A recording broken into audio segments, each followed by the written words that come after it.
in the gym, I can see. Yeah, we're able to be back open now. Kind of limited capacity, but we're still able to be open. That's so exciting. Yeah, I know. As of Monday, we got to open. That's awesome. Has attendance been pretty good? Yeah, actually really good. Oh, awesome. Yeah, surprisingly. I was expecting tiny classes to start with, but I was actually looking at it last night going, ooh, we may have to cut it off. Oh, wow. That's fantastic. Good for you guys. Yeah, I think everybody's been chomping at the bit to get in. And yeah.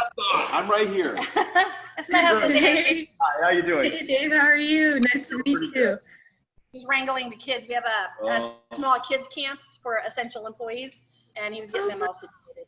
That's such a great idea.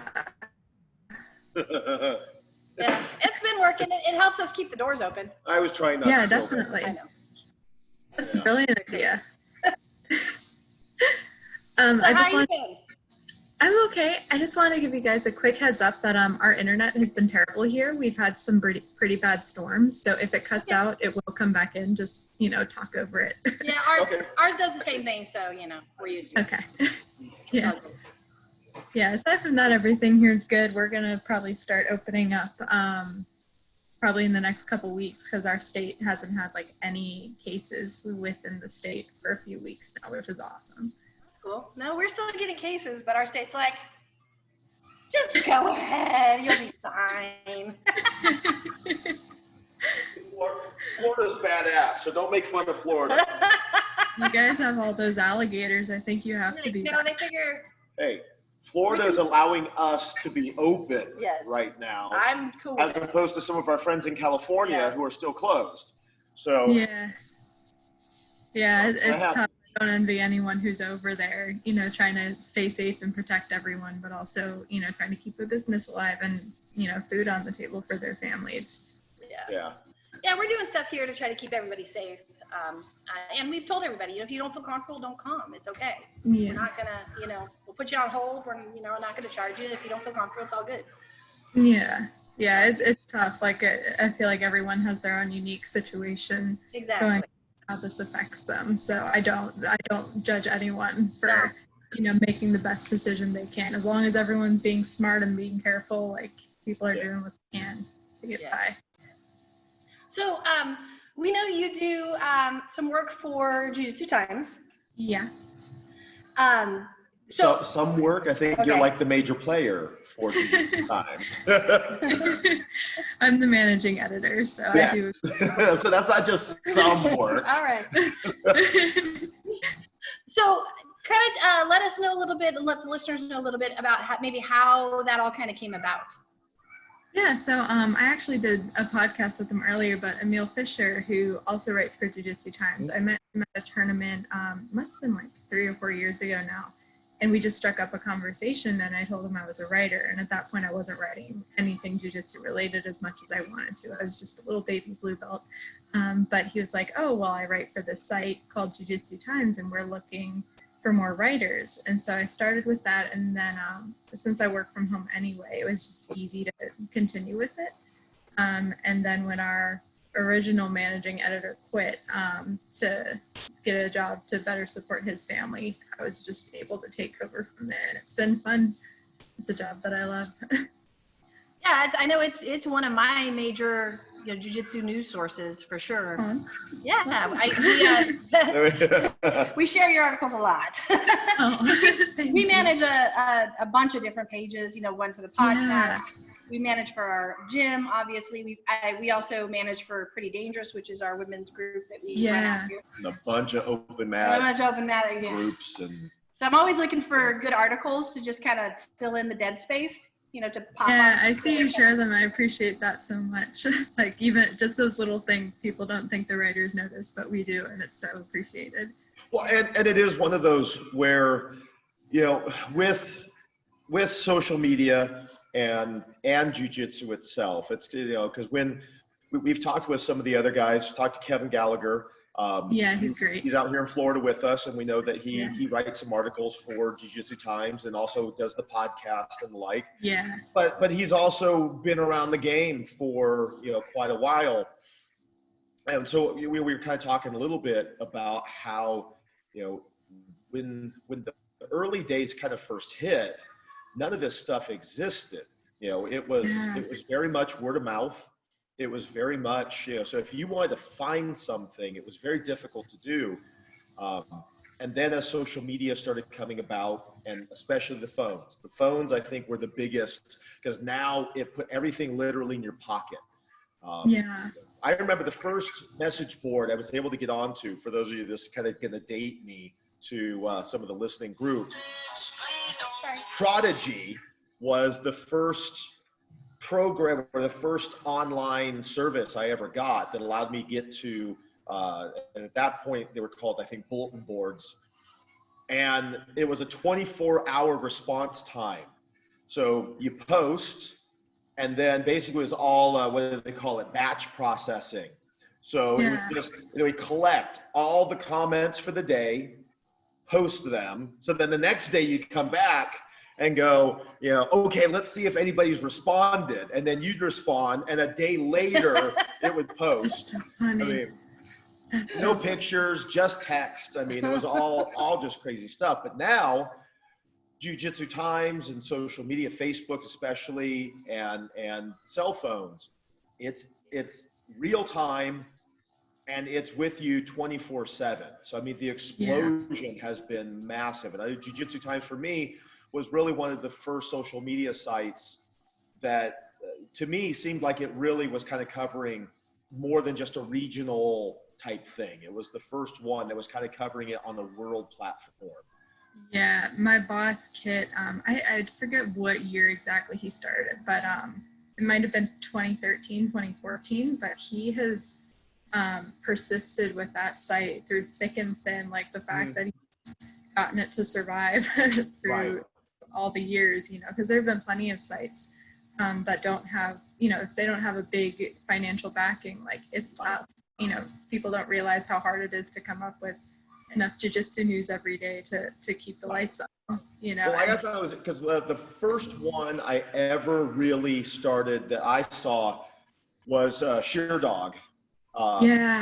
So they had their online forum for general discussion. They had their, I'm trying to remember what the name of their show was. It was like, before I even knew what podcasting even was, they had like the Sheer Dog radio program, which really wasn't a radio program. And it seemed like they were really on their way. And then some of their major, contributing individuals got picked up by ESPN and Sports Illustrated. And so it was kind of like one of those things. They turned into a great stepping stone.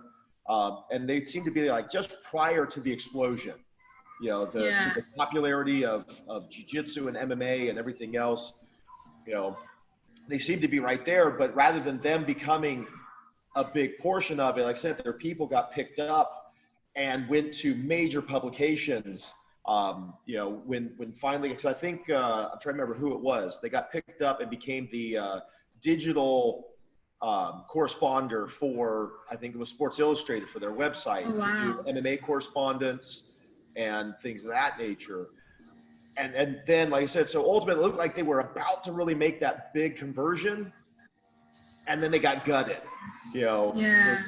and so, like I said, so then, then Jiu-Jitsu Times really seemed to fill that vacuum, so to speak, at an area where, it was like Wild West, it was, so it's been really cool and really fun watching, especially the growth. And I personally think Jiu-Jitsu Times is probably, for us anyway, like Melissa was saying, it's the resource that we tend to go to. The information, I'll be honest, seems to be a little bit more honest, not clickbait type stuff. It seems to be real content. Thank you. Yeah, we're trying to aim for that, because I just started jiu-jitsu in 2012, so I'm coming up on about 8 years. So I've been in it for a while, but I don't have over a decade. I'm not a black belt or anything. But I've never really lived in a world of jiu-jitsu where that wasn't available to some extent. And so, seeing, I guess, what I like and don't like about other sites and how they cover jiu-jitsu news and events, it's helped me, kind of go to Kit and be like, here's my vision for, what I think the site could be. And, very lucky because he gives me a lot of freedom while also providing a lot of great guidance as well, having been in this for so long. So we're really, really lucky to have the team that we do all around. Yeah, I like, you guys have a pretty good balance too. It's not all just like this person won this tournament, da da da. It's not just like event coverage. You guys do the event coverage. You guys also have a lot of opinion pieces, and highlighting issues that we have, brain fart. So what got you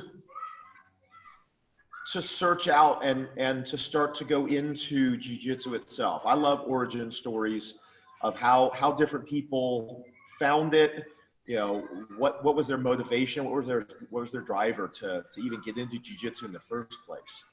Yeah, I love those stories too. So mine's actually, I guess, a little dark. I was living in Costa Rica at the time, and I'd only ever done like horseback riding for exercise. I was so bad at track that I was bullied out of it in 9th grade. Like, I was just not an athletic person. But I was living in Costa Rica, and a taxi driver attempted to sexually assault me. And I managed to get out and everything was fine. But the next day I stopped into an MMA gym hoping they'd have Krav Maga, and they didn't.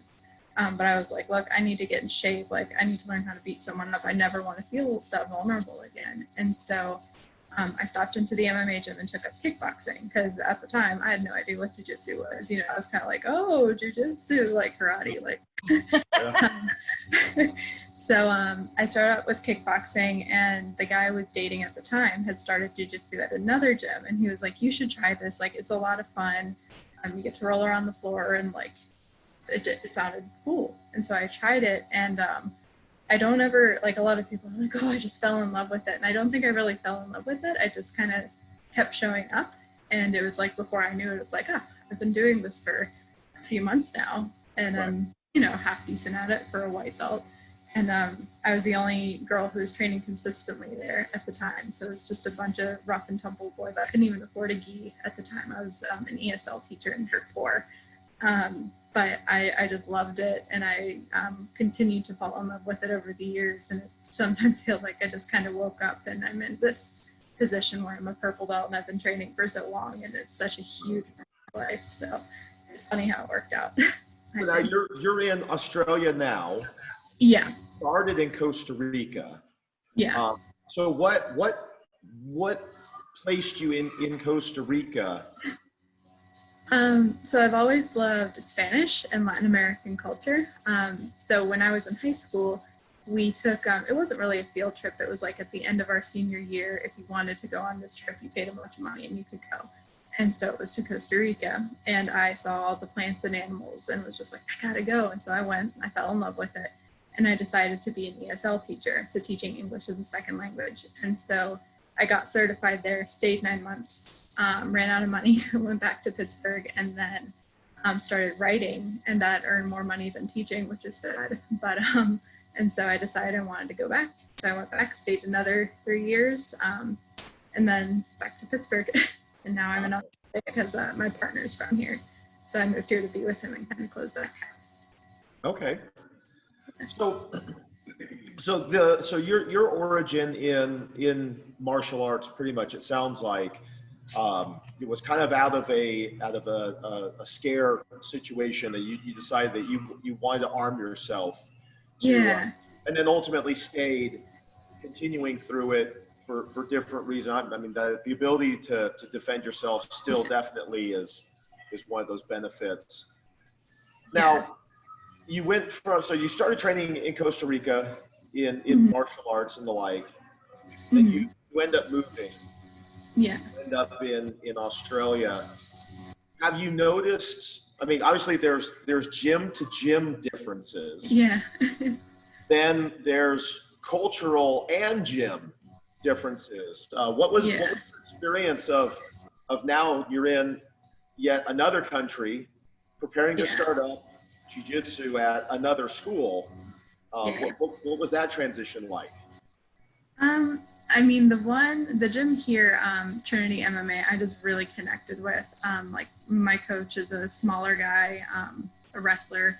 And so he really was able to help me a lot with my jiu-jitsu. So I originally came for a visit, and that's where I met him. And I trained there, and I was like, man, if I move here, like, this is my place. Like, there's, it was a perfect fit. So that in itself wasn't so much like a tough transition. But for example, in Costa Rica, even though it's not an island, it's such a small little, tropical country. And so it's got that island feel. Everyone is always 30 minutes late to everything. All the coaches are pretty traditional Brazilians. And so I kind of, from white to blue belt, I guess even white to purple belt. Yeah, I got my purple belt through there. I was kind of in a jiu-jitsu culture where it was like you train on the beach and like, you do balance boards. Everybody in the gym, I didn't smoke weed at the time, but everyone in the gym did except for me. And then you go from that to, I guess, a more structured setting, I guess I could say.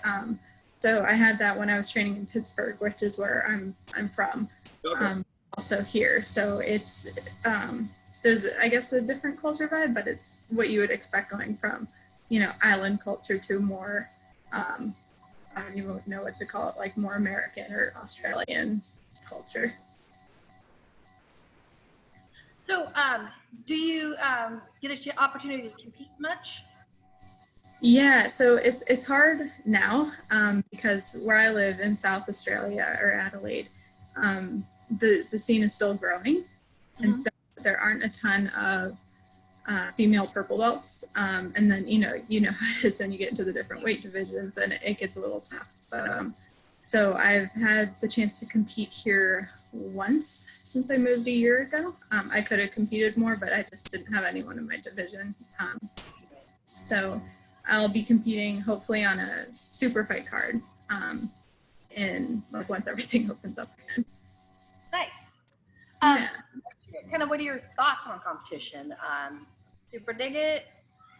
Necessary evil? Or For me personally, it's kind of a necessary evil because I get into my own head so much. But I know it's good for me. And for as much as I preach about, wanting to get women involved in the competition aspect of it and growing the sport in that way, I'm like, well, I'd be a hypocrite if I didn't compete. So I kind of do it more for that purpose and just to give myself something to work towards. But I don't think I'm such a competitive person that I need it to justify how my jiu-jitsu is progressing. If that makes sense. Yeah, totally.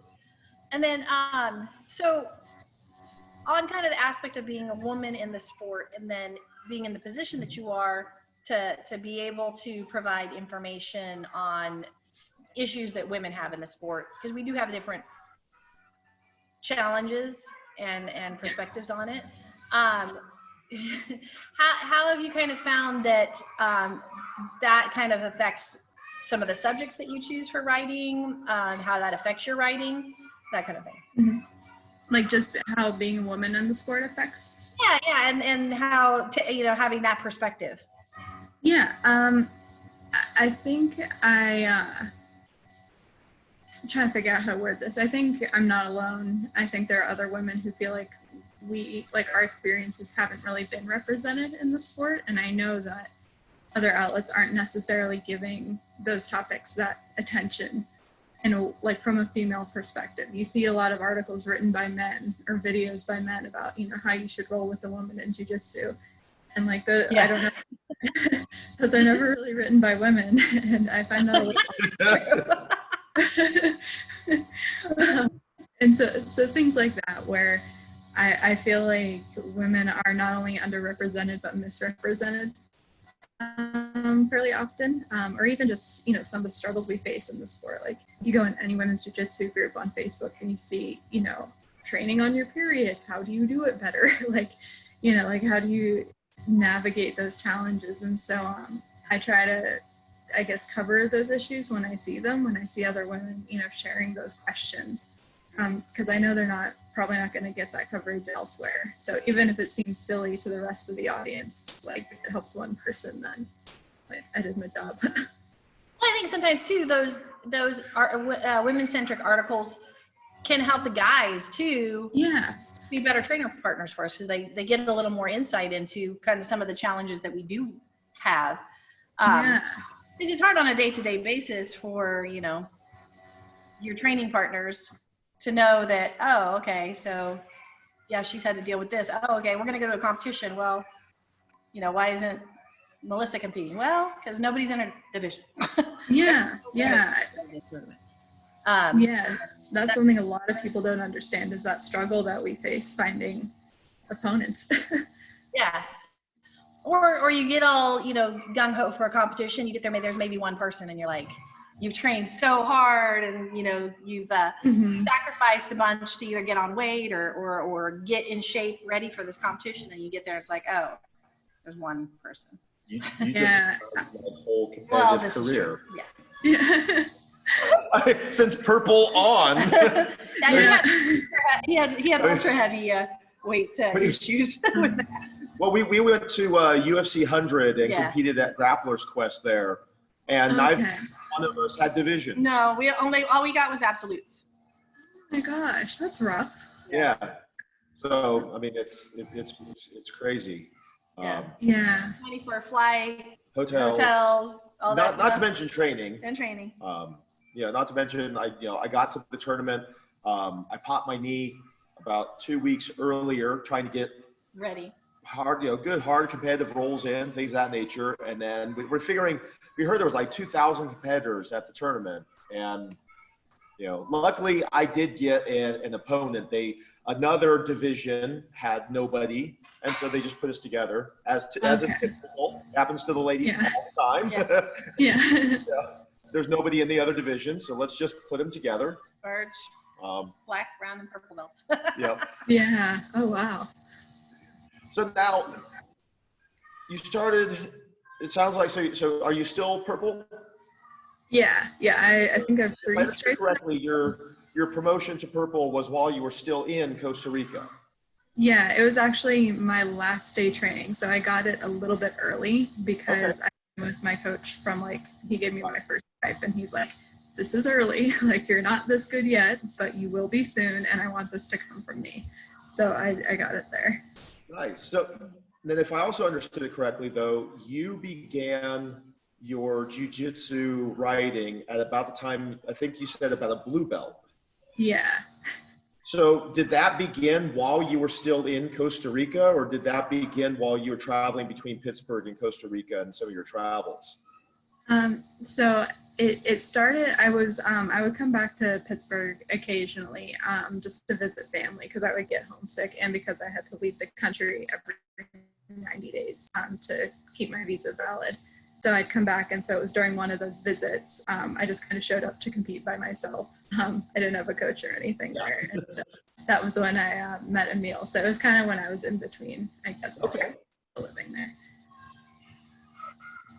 So now how we this is a repeat thing that we hear from a lot of people about, and I think you even kind of mentioned it a little bit earlier, how you said, I was just a blue belt. I wasn't a black belt. I'm just a blue belt. We think that's actually a huge, incredible message within this sport as well. So you have your blue belt, and obviously that had to be a big stressor, that belief system that I'm just a blue belt. What am I doing? Yeah. So how did you overcome that original? Did you get kind of like some guidance on it, saying, look, it's okay, it's not a big deal? Or did you go, you know what? No, I really want this.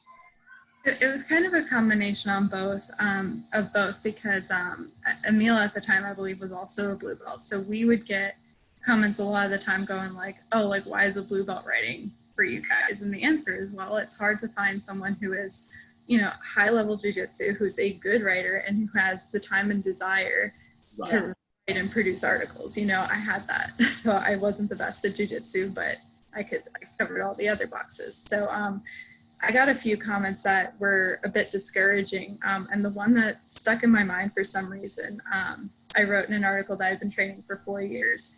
And I was a blue belt, and somebody made the comment maybe you should reconsider what you're doing if you're still blue belt after 4 years or something like that. Like Wow.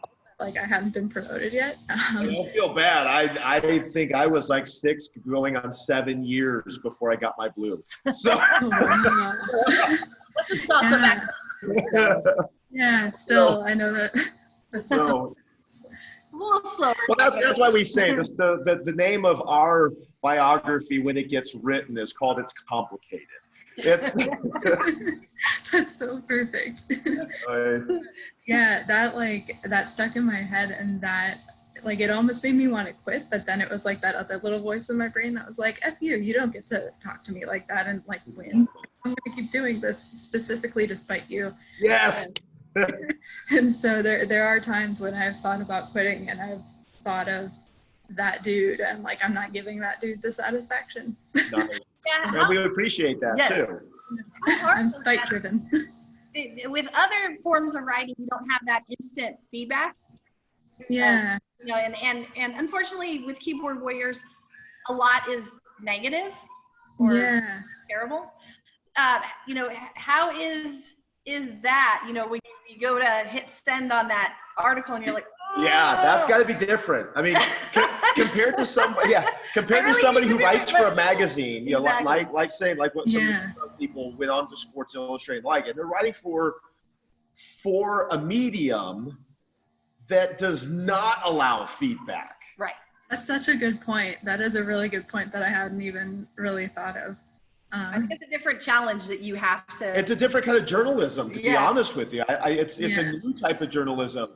Most journalists write, and then they move on. It's on to the next thing.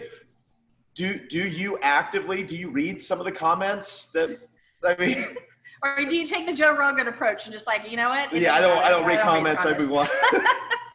It depends on what it is, because there are some where I know there's going to be a bit of bullying in the comments. Like anytime we do anything about Demi Lovato, there's drug addict jokes, and I don't like that. I don't support it, and so we moderate those comment sections. And so, but then there's others, and it's nighttime here. It's about 2 a.m. here, so I work. Sorry. Well, we appreciate you more for staying up with us. No, thank you. I like staying up late, so this works perfectly. But because I do stay up late, I'll often complete a really long article and then just be like, I don't have to worry about this for 8 hours. I'm going to sleep, and like the internet can blow up and I won't know about it. So I'll read them in the morning when I'm a bit more well rested, and by that point I usually have a clearer head and don't want to attack all the people who are saying mean things. Right. What would you say, like what was like that one, I'm sure you had like that one article that just blew up. What would be kind of that one that you go, oh yeah, that was the one? I think it was one of my first articles that I think I wrote for the site. It was like, when you have depression, jiu-jitsu is more than just therapy. And that's because I'm very open about my own struggles with mental illness, with depression and anxiety. And that was the first time I'd ever really opened up about that on the internet. And I was just kind of like, here's a diary entry, like I'm ready to get keyword for it. And instead it blew up. Like I think that might be our best performing article of all time. I'm not 100% sure on that. But that was when it really clicked to me that the direction that we could take site. And again, I was like just starting out. I had no right to even think about directions the site could go in. But just how, like you guys said, like other sites weren't really covering those deeper topics. It was all very competition focused, or interviews with athletes. And what we found is a lot of people were connecting with the more human side of jiu-jitsu. And I think that article not only opened that up for me, but also for the site and the wider jiu-jitsu community. Not that I was the first to do it, but I think a lot of people connected with it and wanted to see more of that content actively. Yeah, I know that was a big concern for us with the shutdown, was that we have a student base that, like all jiu-jitsu gyms, that have people that this is their this is their therapy. This is their safety net. This is their What are you talking about? community. That's, I know. that's their instructor. Well, I've said forever, since we began, that for me, martial arts and then really jiu-jitsu kind of touched on it more than any other art I've ever done. That I've always described it as giving me a quietness. I for the longest time, to be honest with you, I didn't even know it was abnormal, because we don't talk about this stuff. So to me, I just made the assumption that this is what everybody went through and this is what everybody experienced, until actually, Melissa and I didn't even really even talk about it.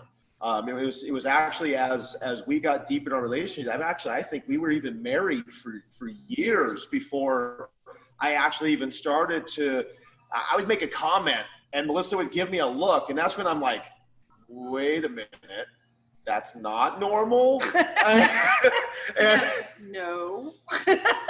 And so, like I said, I didn't even put two and two together that what I was experiencing was depression and anxiety, and what jiu-jitsu was actually doing for me. And so I never even talked to Melissa. We were married for a while, and now that's becoming definitely one of those things. When you were first writing that article, that's a very personal thing to put out into the world. Now I feel very comfortable. I can talk to my students about it. I can talk to you about it. But it's a different world right now than it was. Certain things have already been broken, to where we're not, I'm not a pioneer at this point. It's like other people have already broached this thing, and I'm just like, wow, that's exactly what I've been saying for decades. Yeah. So how did it feel knowing as you were getting ready to write that article and how personal it actually was to you?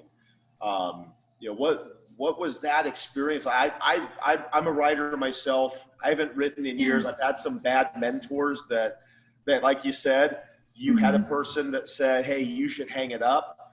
I unfortunately, I was like, you know what? I like jiu-jitsu. I'm going to do that more than the writing.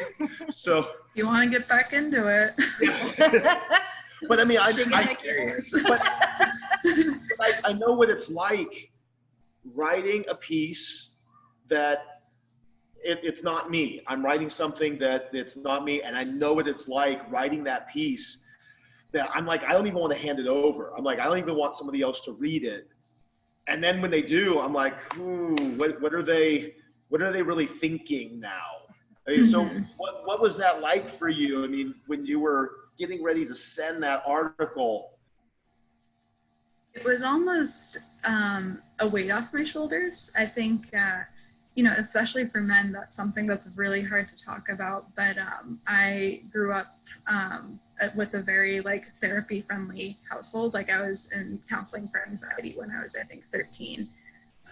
And at the time I had written that article, I had just started going back to counseling because it finally clicked for me, oh wait, I have depression. It isn't normal to not want to get out of bed. I'm not lazy. I have something wrong with me. And it was liberating to kind of admit that to myself. And so when I wrote that, it was almost like just a relief. It's almost like if I can speak it into existence, I can deal with it. Right. And so that was important. I don't think I was really scared to put it out. It was more just there it is. It was almost like me looking myself in the mirror and going, this is your situation. You need to deal with this. Now everyone knows about it. People are going to hold you accountable if you're not taking care of yourself. So it was almost therapeutic in that way, I think. Awesome. So so how do you guys get your writers? Do people submit articles to you just kind of off the cuff, or do you guys have your kind of stable of writers, or how does that all kind of process work? So anyone can submit stuff to us for consideration. But we've had a few people, our other main writer right now, Kevin Bradley. He had actually been a fan of the site for a while and reached out to me saying, hey, I love your work. By the way, are you looking for writers? And I told him like, yeah, just send me a writing sample. Here's my email. And now he's, our other big regular writer, which is awesome. Now, is also the other Kevin on the podcast? Yeah. So that's the other Kevin. So okay. The Kevin and Kevin duo. They're awesome. Yeah. And I can't remember. I think Kevin Gallagher went through Kit the first time he started writing. And that's usually how people do it. They'll message the page, or they'll message one of us, and we can't put everything out there. Like, we get a lot of articles that are, either not great or just, kind of a rehash of something that's already been covered. But we really do try to get as many guest posts out there as we can. I just can't rewrite someone's article if it doesn't fit. So how do you personally go through your depending on like different organizations and the like, there's times where, comes in like, hey, I want you to cover this. Yeah. And then there's other times where you yourself get to say, you know what, I've really been wanting to write a piece about fill in the blank. Is that kind of the way you guys do it? Do you got it, so that you guys aren't tripping over each other? You're not potentially all writing about the same thing at the same time? So we have a little chat that's me, Kevin, and then one of our other editors, Kim, who used to write a lot for us, and then Kit, who's our boss. And so if something news related comes up, we'll throw it in. But I have the other writers pitch ideas to me first, because we have I alone have over 2,000 articles on the site. The actual site has many, many more. So I have the other writers pitch ideas to me first to say like, hey, is this cool if I write about this? And I'll say like either yes, no, or yes, but let's modify it, because it's kind of a repeat. So we've had a couple of articles that are similar topics or different perspectives on the same topic, but we surprisingly don't have that much overlap for as much as we cover. Yeah, no, and that's one thing that I do appreciate is that he keeps turning off the air conditioner. It's not that loud. I can't hear it. I can. All right. I'm self-conscious about my laptop that's like whirring. It's like a dinosaur.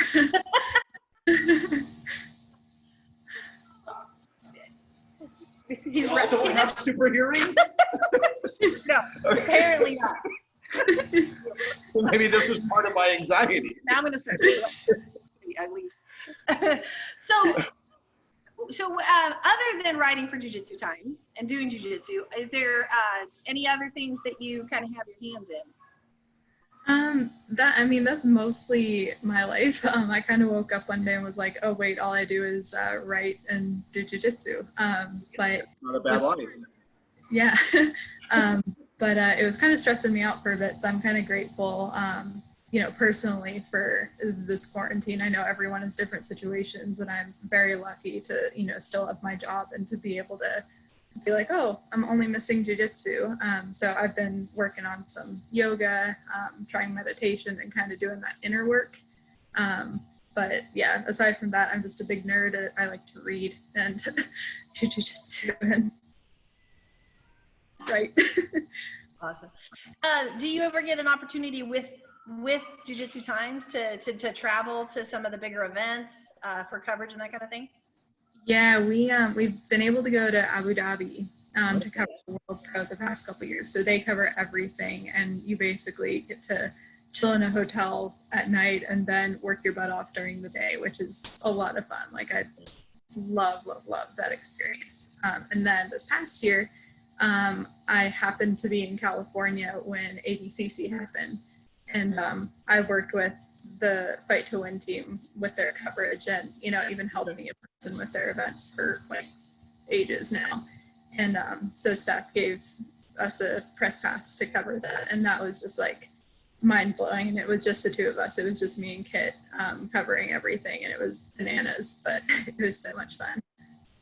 So with everything that you've been able to do so far, writing, training, traveling, the like, do you have a favorite moment that stands out to you? That you were like, either you were like, wow, this is a once in a lifetime experience, or that it was a once in a lifetime opportunity or event that you were able to take advantage of? Yeah, that's a great question. I'm trying to think if there's anything that sticks out in particular. Oh man, that's a really good question. We stumped her. Well, I only asked great questions, so. I'm so lucky because I have so many of those experiences. I don't even know if there's I don't think it would be like in the writing career so much because like I know this is like such a silly like problem to have, but I'm just so desensitized to meeting all these famous athletes like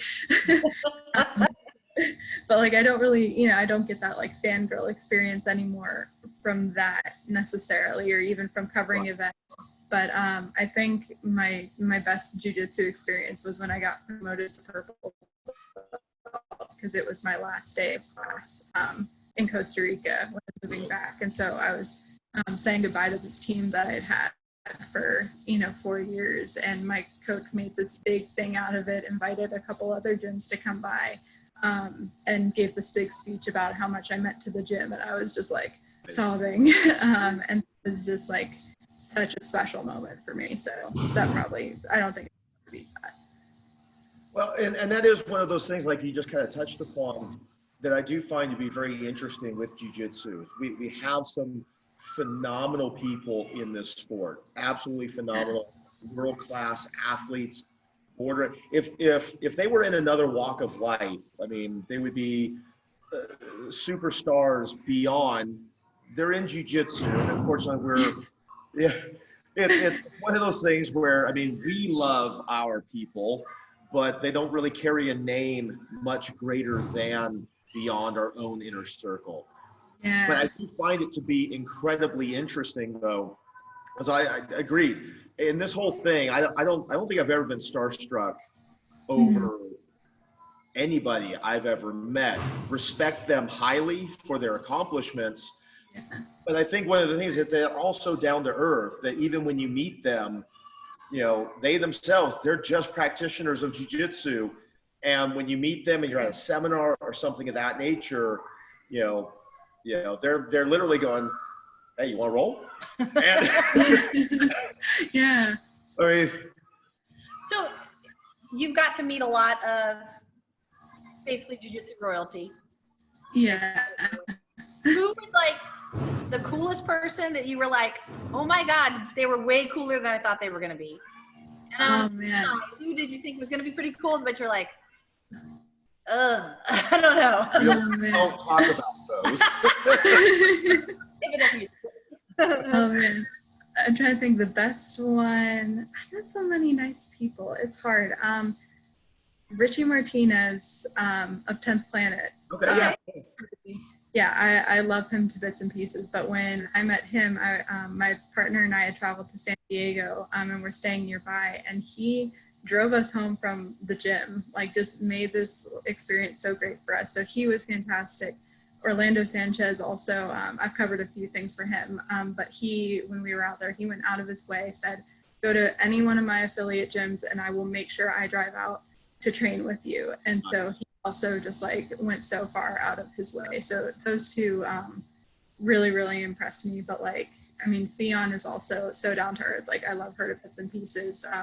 Lachlan and Olivia Giles are two of my favorite elite grapplers in jiu-jitsu, hands down. They're just like solid human beings. So I think those, I mean, I met so many amazing people, so that's just a short list, but those are who really come to mind. And yeah, there's been a few people that haven't necessarily impressed me, but no, for their online behavior. For all 6 of our listeners, the kids are not being murdered in the other room. I swear to God, they're not being murdered in the other room. They're just cutting loose right now. Sounds like what a murderer would say. No, we have an employee who comes and watches them for a couple hours so I can take a break. And that's nice. Turns them loose in the padded training area and just go crazy. How many are there right now? We have 10. Oh my gosh. A lot more. But yeah, it sounds like there's a lot more. We had 10. Yeah. That's a lot. But yes, they are not being murdered in the other room. You're listening. They just go work and they're fried and need to run it off. So he's running them out for me. We are the Takes most courage to have that many in one little space. podcasters ever. That's all right. We have the garbage trucks being emptied in the back right now. I don't know if that's coming through. No, I don't hear that at all. The kids not being murdered in the other room. So, obviously, you guys have your Facebook page, Jiu-Jitsu Times. You also have a website. Yeah. How else can people kind of, or is there anything more that people need to know to be able to kind of enjoy your guys' writings and publication and all that? Yeah, you can check us out on Instagram as well. We're just Jiu-Jitsu Times. So usually there will be stories posted in the little stories component, and then also Jiu-Jitsu videos and photos. So it's just another fun Jiu-Jitsu account to follow. And then I believe Kevin Bradley is getting our Twitter to be a bit more active because it really hasn't been. So hopefully we'll provide you with a good Twitter experience soon enough as well. But Facebook is where most of the action's at. Nice. Are you guys, you guys are Jiu-Jitsu Times. So obviously your focus is Jiu-Jitsu, but you guys dip your toe into MMA much, or is that an interest you guys have, or? Yeah, we try to cover MMA events. Like we'll cover UFC events. Not really Bellator. We'll cover news.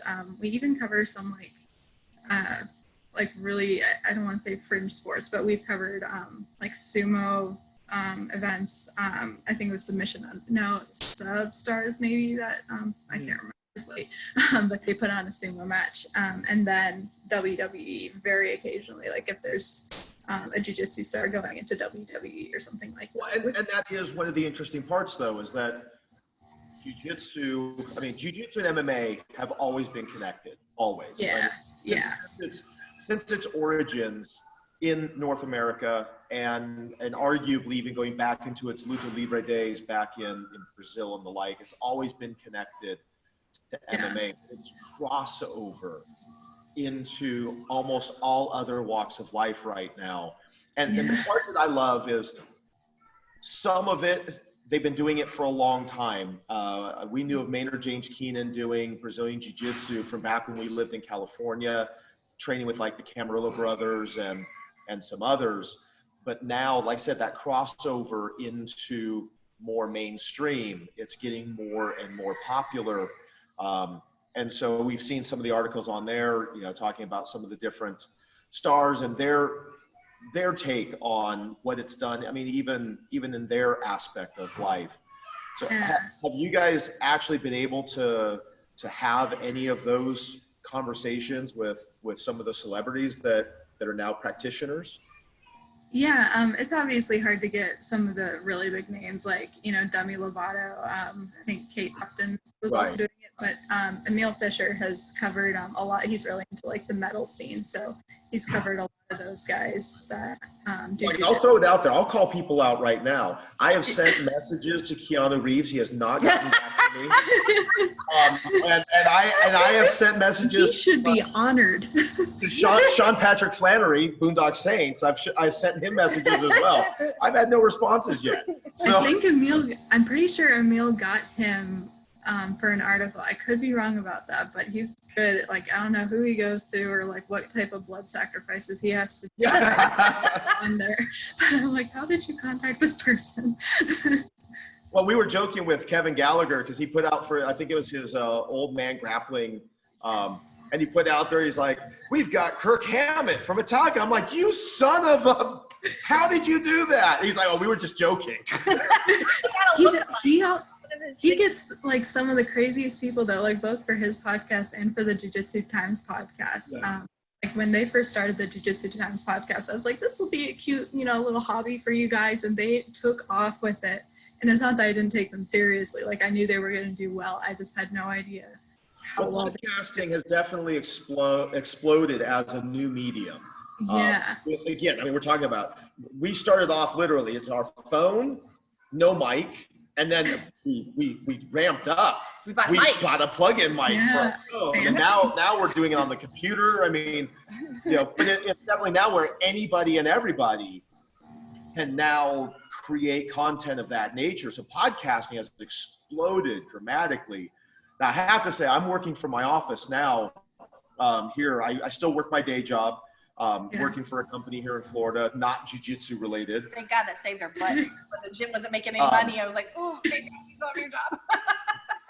And when I'm at my office, at my real office, I'm not allowed to connect to the Wi-Fi. I get no cell reception or anything else. So it's 100% work or whatever I've previously downloaded.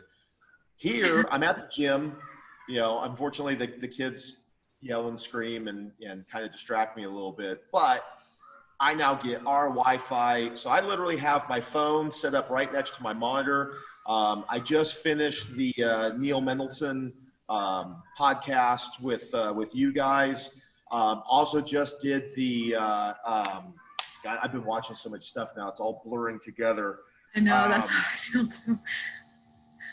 Oh man, but yeah, I right now I'm going down the rabbit hole of Jiu-Jitsu Times podcasts. Ray Longo. I saw you post that. And and yeah, I mean it's one of those. I mean we've known Kevin for a little bit of time. We're getting to know him better now. We've known him through the Jiu-Jitsu circles, over the last couple years. But yeah, I mean I really have to say, I mean I thoroughly enjoyed the interviews and the guests and everything else. I mean, it's been really good. I mean, it's Rogan. I love his stuff, but he's blown up to the point where now when I listen to his stuff, I'm like, your perspective's not relevant anymore. Yeah. I mean, no knock to Rogan, but it doesn't have that every person feeling to it anymore like it did when it started. Yeah. What made you guys want to get into the podcast thing? Because you've been doing it for some time now, huh? He's wanted to do it for forever. Oh, forever. 12 years ago. It's been on his and realistically, we just started at the beginning of the year. Because at the first of the year, a little bit longer than that. I thought it was the beginning. Well, unfortunately, so here's my MO. Incredible ideas. It's an idea. I'm usually ahead of the curve on a lot of stuff. Yeah. I am horrible at implementing. I'm horrible at it, at the actual execution of it. So I end up having incredible ideas, and we joke about it now. I'm like, I can't talk about any of it. I'm like, because somebody else will either grab it and run, or whatever. But prior to us moving out to Florida, which we moved out to Florida about 10 years ago, it was already going through my head of saying, because I absolutely love martial arts, and I fell in love with jiu-jitsu since even before my first time ever rolling. My first time I read a Black Belt magazine article about jiu-jitsu. I don't know what it was, but I already fell in love with it. That's adorable.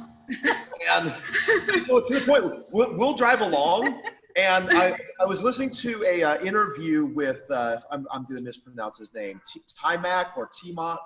He was the actor that played in The Last Dragon. Old movie. Really old school martial arts movie, super cheesy, but I loved it growing up. And I was listening to an article with him 20 years later. And we're driving down the road. Look at the goosebumps. Yeah. And he's telling stories about being on set. And no exaggeration, we're driving, and the hairs on my arm are literally standing up on end. Oh my goodness. He's a complete martial arts geek. I'm a nerd when it comes to this. Geek, nerd. I love that. I mean, we're all geeks or nerds about something. Yes. Some people fantasy football. That's not my shtick. It's always been martial arts. And especially jiu-jitsu. And especially once we found jiu-jitsu, that was like it. And I've always been looking for a way when we first started, the idea, the concept of being a professional martial artist was almost, I want to say unheard of, but it's not the life path that most people go into with the idea of making money or being successful. It's a pure passion. It's a pure love of the sport type thing. And, unless you went, even professionally fighting, you were lucky if you were making, a couple $1,000s a fight, if you were lucky. Yeah. You're still working your day job, chasing that dream, things of that nature. so I was just always thinking of just what new way, how could I ingrain myself to be a little bit deeper into the art, into the what we love. That turned into us opening. I've always wanted my own gym, so we opened. Yeah. Then, so I went to California State Athletic Commission when MMA was starting to become near legalization, and started meeting some of the athletic member people and started trying to become a ref and become a judge and things of that nature. And that's where they're like, hey, your resume is awesome, but you have no experience actually reffing or judging. And I'm like, okay. So long story short, the whole idea of doing this stuff got backburnered, and we went the other route. You know, started getting fighters, cornering fighters, started throwing our own events. It's kind of, so we create our own event simply so I could get experience reffing. That's brilliant. So, so the whole time we created the event, it was never with the idea of promoting it to make the event huge. It was to pad my resume so I could go back to the athletic commission to say, okay, now I have reffing experience. That is the definition of the extra mile. Like, oh, you think you hustle? Like, did you create a whole promotion so you could get your resume up? Like, you don't know about hustling. So the whole thing kind of got backburnered. Yeah. Moved to Florida. I get revitalized again, and now I started research because now it was a thing. You know, now some podcasts have kind of hit the scene, and like I don't think podcasting even had a name yet. But then I found that a couple of my friends that were my training partners in California started up doing what I kind of wanted to do, and so I started following them, the Inside BJJ podcast. So I started following them, and then pretty soon I was just like, you know, I was like, this is awesome. I don't even need to do it. All I have to do is just listen to theirs. It's like doing the same thing. Well, then we would be sitting in the lobby, you know, typical Jiu-Jitsu Academy. Classes are done, mats are clean, and then you hang out for like an hour just talking. Yeah. And so many times somebody was like, oh my God, somebody should have recorded that shit. That would make a great podcast. Yes. And then you did it. You guys have such a good dynamic together, though. Like, you see some podcasts where, you know, the hosts kind of talk over each other, but you guys don't. I mean, it's almost like you should get married or something. But it's because I am deathly afraid of her. So ridiculous. Well, it's in one of our it's in one of our earlier podcasts. She used to be able to beat me up when we first started dating. Oh yeah. Stronger than me, everything else. You know, I'm not even sure what she saw in me. I was a little scrawny runt way back in the day. She could beat me arm wrestling. That's no joke. She literally could. I believe it. She looks fun. So. All right, Avery, we're going to let you get to bed. I know it's really, I was going to ask just one more. Go ahead. You do it. So give us just a little tidbit as to if you're not doing jiu-jitsu and you're not writing about jiu-jitsu, who are you off the map? I think I'm just a big nerd. I love just fantasy everything. And I think if you take jiu-jitsu out of it, I'm still a writer. Like, I love creative writing. I love creating the world. And yeah, I think that's just kind of it. And I saw this on a sweatshirt one day in college, like 7 years ago, and it stuck with me ever since. But I really believe that life is not about finding yourself, but creating yourself. And so I think you take jiu-jitsu out of the picture, and that's all I'm trying to do is, you know, see who I'm going to be tomorrow. Nice. So you said you're really big into fantasy. Yes. Favorite book? Yeah, I'll show you right now. One second. Right. So this is Mistborn by Brandon Sanderson. Nice, yes. Brad Sanderson finished the Wheel of Time series for Robert. Yes. Yes. Y'all, I got a Mistborn tattoo on my arm. It's hard to see. Nice. But yeah, mega nerd. And so fun fact, Brandon, I've been like just such a Brandon Sanderson nerd for so long. So I know we were supposed to end. Sorry for taking up more. Yeah, that's okay. This is our other passion. So a few years ago, this is sad, but my best friend committed suicide, and so we hosted a couple of fundraiser roles for her, and it got really big, and we got like 40 gyms from across the world participating, and we ended up being able to raise a good chunk of money for her family to, you know, pay for her funeral expenses and whatnot.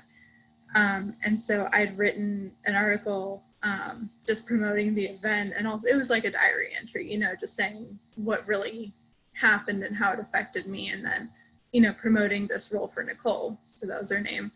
And one of my little Twitter friends contacted Brandon just to say like, hey, she's a huge fan of yours and she's doing this. And like, I wasn't even in the headspace to even think like, maybe my favorite author will promote my event. Like that would have just never even crossed my mind. And the next day I woke up and there was a tag from Brandon Sanderson, and he had shared that article, and he's like, I never promote fan campaigns, but depression and mental illness is really close to my heart. I write a lot about it in my books. And so he helped promote that jiu-jitsu event, which again, he doesn't train, you know, like he's a creative writing professor at BYU in Utah.